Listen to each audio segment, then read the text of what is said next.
जय भीम, जय संविधान। आइए संविधान नामा के एपिसोड नंबर 37 में आप सभी का स्वागत है।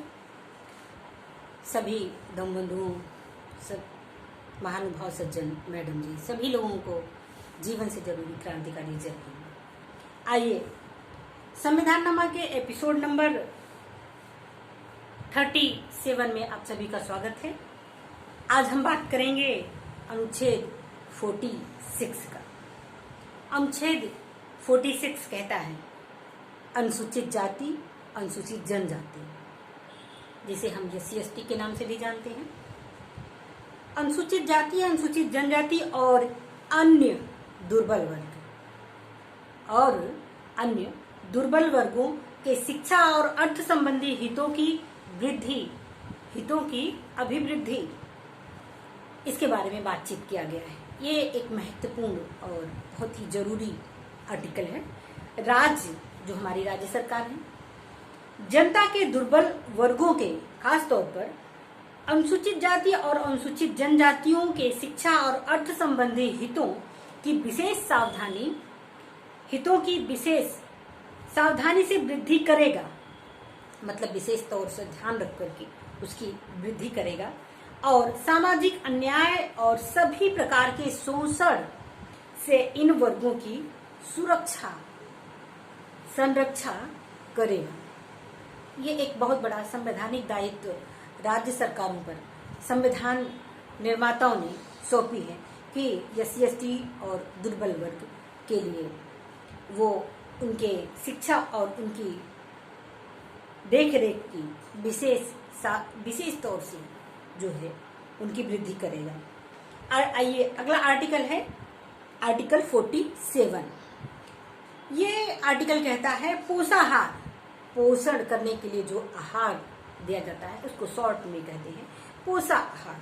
जो हम सभी जानते हैं गाँवों में जो है जो पंजीरी और अन्य चीजें बढ़ती हैं, वो यही आर्टिकल के तहत जो है बढ़ती है। उसमें पोषाहार के लिए और भी बहुत अच्छी चीजें राज्य सरकार अपने स्तर पर संवैधानिक दायित्वों के तहत बढ़ा सकती है, क्योंकि पोषाहार स्तर और जीवन स्तर को ऊंचा करने तथा लोक स्वास्थ्य का सुधार करने का राज्य का कर्तव्य है, राज्य की ड्यूटी है।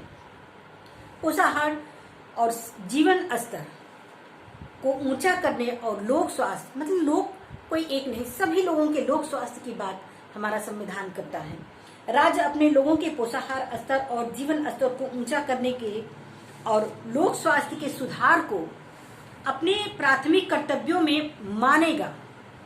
किस कर्तव्यों में? प्राथमिक मतलब सबसे नंबर 1 कर्तव्यों पर। जो प्राथमिक, जो सरकार के जो कार्यों का जो एक लेखा जोखा होता है, उसमें प्राथमिक स्तर पर, सबसे उच्च स्तर पर इसको रखने का कर्तव्य संविधान बताता है। राज्य विशिष्टतया मादक पेयों और सेहत के लिए हानिकारक औषधियों के प्रयोजन से भिन्न उपयोग का प्रतिषेध करने का प्रयास करेगा। जैसे कुछ ऐसी औषधियां हैं जो हानिकारक होती हैं जो है मानव के लिए, लेकिन दवाओं के रूप में उनका उपयोग किया जाता है, इसलिए उसको एक लिमिटेशन में, एक सीमित दायरे में उसका जो है निर्वहन, उसका उत्पादन करने का प्रयास राज्य सरकार करवाएगी। आइए अगला आर्टिकल है आर्टिकल 48, कृषि और पशुपालन का संगठन। आप सुन रहे हैं, आर्टिकल 48 कह रहा है कृषि और पशुपालन का संगठन। और इस समय क्या हो रहा है कृषि के मामले में, यह आप सब अच्छी तरह से जानते हैं। संविधान क्या कहता है, आइए इस पर हम बात करते हैं। राज्य कृषि और पशुपालन को, राज्य मतलब सरकार, जो हमारे राज्य सरकारों की है, उन सभी के लिए ये बातें लागू होती हैं। राज्य कृषि और पशुपालन को आधुनिक, कितनी बड़ी बात डॉक्टर अंबेडकर और संविधान निर्माताओं ने इस बात को कही है कि आधुनिक और वैज्ञानिक प्रणालियों से संगठित करने का प्रयास करेगा। और इस समय क्या प्रयास हो रहा है? इस समय प्रयास हो रहा है कि किसान जो है किसी विशेष परिवार, विशेष वर्ग, विशेष पूंजीपति के आश्रित हो। जो हम मध्यम वर्गीय, हम गरीब, हम मजदूर लोगों को थोड़ी सब्जियां, थोड़े अनाज उचित मेहनत पर, उचित दर पर उपलब्ध हो जाती हैं, वो भी हम पूंजीपतियों के आश्रित हो जाएं, ऐसा काम हो रहा है। ये आप हमसे बेहतर जानते हैं। आइए इस पर आगे बात करते हैं।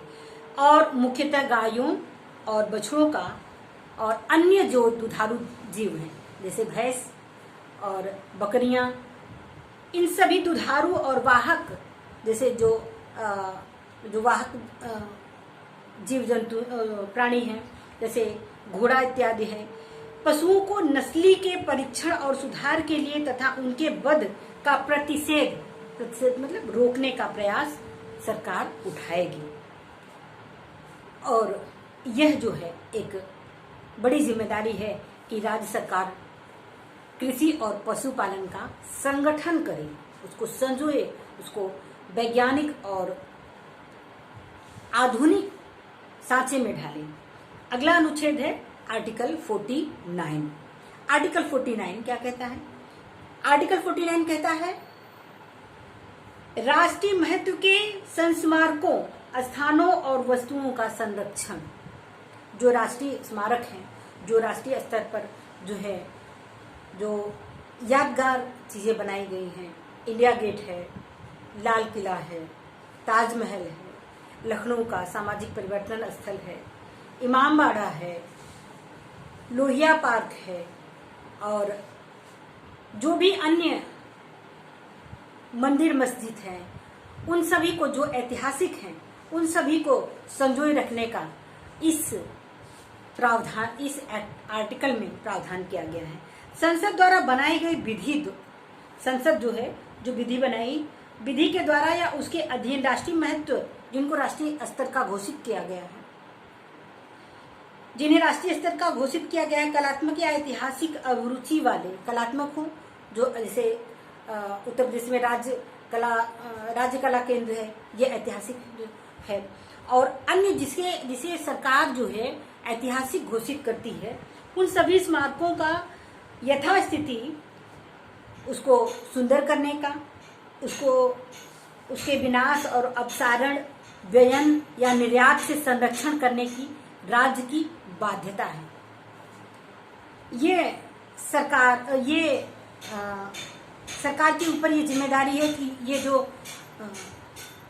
राष्ट्रीय स्मारक हैं उनको बेचने से, उनका व्ययन करने से ये आर्टिकल रोकता है। लेकिन इस समय क्या हो रहा है? इस समय लाल किला गिरवी है, कई ऐसे महत्वपूर्ण चीजें हैं जिसे गिरवी रखा जा रहा है, जो बिल्कुल भी संवैधानिक नहीं है, जो बिल्कुल भी हमारे भारत के हित के लिए नहीं है, जो हमारे भारतीयों के हित के लिए नहीं है, जो हमारे आम लोग हैं उनके हित के लिए नहीं है। क्योंकि सरकार की ये जिम्मेदारी है, सरकार का यह दायित्व है कि उसे वो संजो कर रखे, उसे वो अक्षुण्ण रखे। हमने सरकार बनाई है तो हमने उसे गिरवी रखने के लिए नहीं, हमें उसे संजोए रखने के लिए बनाई है। भारत का प्रत्येक नागरिक जो टैक्स दे रहा है, टैक्स पेयर है, और जो हर वो आदमी जो एक भी वस्तु खरीद रहा है, वो उस पर टैक्स दे रहा है भारत सरकार को, इसलिए कि वो हमारे जो स्मारक हैं, हमारे जो ऐतिहासिक चीजें हैं, उसको संजो करके रखे। अगला आर्टिकल है, आइए अगले आर्टिकल पर बात करते हैं। अनुच्छेद 50। अनुच्छेद 50 कार्यपालिका से न्यायपालिका का पृथक्करण। कार्यपालिका से न्यायपालिका का पृथक्करण। राज्य की लोक सेवाओं में न्यायपालिका को कार्यपालिका से पृथक करने के लिए राज्य कदम उठाएगा। अनुच्छेद 51। अनुच्छेद 51 कह रहा है अंतर्राष्ट्रीय शांति और सुरक्षा की अभिवृद्धि करेगा। हमारी सरकारें जो है अंतर्राष्ट्रीय शांति और सुरक्षा की अभिवृद्धि करेगा। आइए इसमें अगला टॉपिक है अंतर्राष्ट्रीय शांति और सुरक्षा की अभिवृद्धि का प्रयास राज्य करेगा। राज्य, केंद्र व राज्य सरकार राष्ट्रों के बीच न्याय संगत और सम्मानपूर्ण संबंधों को बनाए रखने का प्रयास करेगा। संगठित लोगों के एक दूसरे के व्यवहारों व अंतर्राष्ट्रीय विधि और सभी बाध्यताओं के प्रति आदर को बढ़ाने का प्रयास करेगा। अंतर्राष्ट्रीय विवादों को मध्यस्थों के द्वारा निपटाए जाने के लिए प्रोत्साहन करेगा। जैसे कि कश्मीर का जो मुद्दा है वो मध्यस्थ के द्वारा, बातचीत के द्वारा उसको हल करने का प्रयास, उसके लिए प्रोत्साहन सरकार करेगी। ये सरकार का जिम्मेदारी है। आइए मूल कर्तव्य की बात कर लेते हैं। अनुच्छेद 51 का कह रहा है इसमें मूल कर्तव्य, जैसा कि हम जानते हैं कि हम अपने अधिकारों को जिस तरह जानते हैं उसी तरह हमें अपने फंडामेंटल ड्यूटीज को भी जानना है। आइए फंडामेंटल ड्यूटीज को जानते हैं। मूल कर्तव्य, भारत के प्रत्येक नागरिक का यह कर्तव्य होगा कि वह संविधान का पालन करे। माफ करिएगा, थोड़ा सा वीडियो ये लंबा हो जाएगा और आप पूरा वीडियो जरूर देखिए, क्योंकि ये एक महत्वपूर्ण ड्यूटीज हैं जिसे हमें जानना है अपने जिम्मेदारी के लिए, अपने भारत के लिए, अपने समाज के लिए। आइए आगे बढ़ते हैं। संविधान का पालन करें और उसके आदर्शों, संस्थाओं, राष्ट्रध्वज और राष्ट्रगान का आदर करें। ये हमारी ड्यूटीज है, हर प्रत्येक भारतीय नागरिक की ये ड्यूटीज है। स्वतंत्रता के लिए हमारे राष्ट्रीय आंदोलन को प्रेरित करने वाले उच्च आदर्शों को हृदय में संजोए रखें और उनका पालन करें। भारत की प्रभुता, एकता, अखंडता की रक्षा करें और उसको अक्षुण्ण रखें, मतलब उसे संजो कर रखें, उसे संगठित रखें। देश की रक्षा के लिए आह्वान किए जाने पर, भारत अगर किसी विपदा में है, अगर आह्वान करता है तो अपने भारत राष्ट्र की सेवा के लिए तत्पर हों। भारत के सभी लोगों में समता और बंधुता की भावना का निर्माण करें, जो धर्म, भाषा या और प्रदेश या वर्ग पर आधारित सभी भेदभाव से परे हो। ऐसी भावनाओं का त्याग करें जो महिलाओं के सम्मान के विरुद्ध हो। हमारी सामाजिक सांस्कृतिक की गौरवशाली परंपरा, हम जानते हैं कि हमारी जो सामाजिक और सांस्कृतिक जो ऐतिहासिक गौरवशाली परंपरा है, सम्राट अशोक की परंपरा है, जो पूरे भारत को एकता के सूत्र में बांधते हैं, समता और बंधुता को बढ़ाए रखने का काम करते हैं। बुद्ध की जो शांति के क्रांति की बात है, जिसे पूरे देश में, पूरे विश्व में बुद्ध को शांति के रूप में, शांति एशिया के प्रकाश के रूप में जानते हैं, उनको उस धरोहर को बचाए रखें। अलग अलग सभी विभिन्न जो धर्मों में महत्वपूर्ण अच्छी एकता, बंधुता की बातें हैं, उन सभी को हम संजो करके रखें, चाहे वो हिंदू हो, मुस्लिम हो, सिख हो, ईसाई, पारसी, बौद्ध, जैन।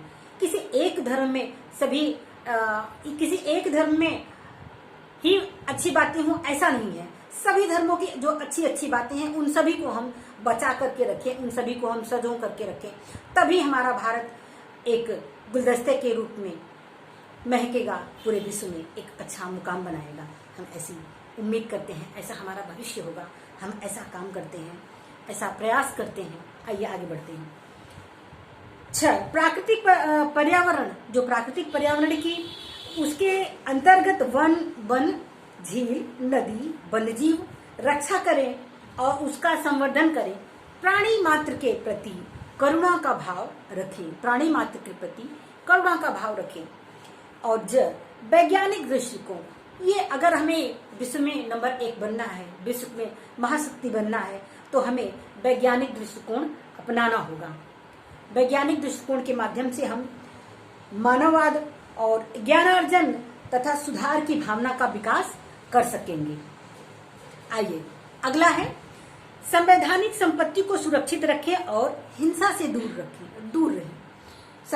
जो सार्वजनिक संपत्ति है, उन सभी संपत्तियों को प्रत्येक नागरिक का कर्तव्य है कि उसे सुरक्षित रखें और हिंसा से दूर रखें।